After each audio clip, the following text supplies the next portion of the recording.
Oui, alors effectivement, les problématiques de diversité et d'inclusion sont des problématiques dont on entend beaucoup parler, et ce depuis un certain nombre d'années maintenant.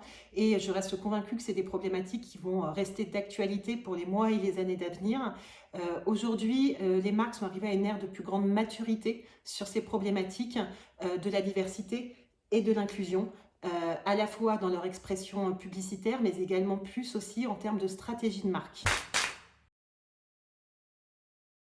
La diversité sur les problématiques de communication signifie de faire extrêmement attention dans les contenus publicitaires des marques à mettre en avant cette diversité de manière inclusive.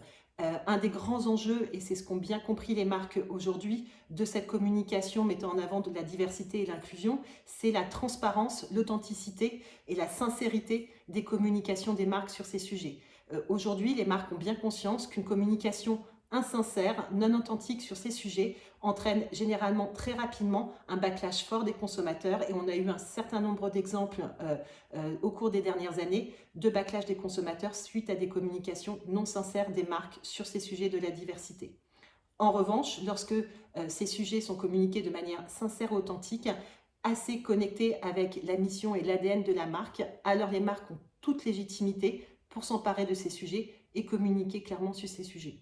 Aujourd'hui, les marques ont donc deux solutions: soit s'emparer de ces sujets de manière proactive lorsque leur mission de marque leur permet. C'est le cas notamment des exemples de marques bien connues telles que Nike, Adidas ou encore Nana.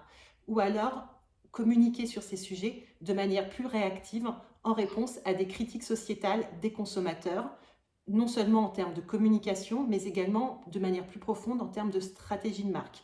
J'en veux pour preuve un exemple très récent avec le choix de Uncle Ben's de renommer sa marque suite à des critiques sociétales autour du nom Uncle Ben's qui était contraire à ces problématiques de diversité.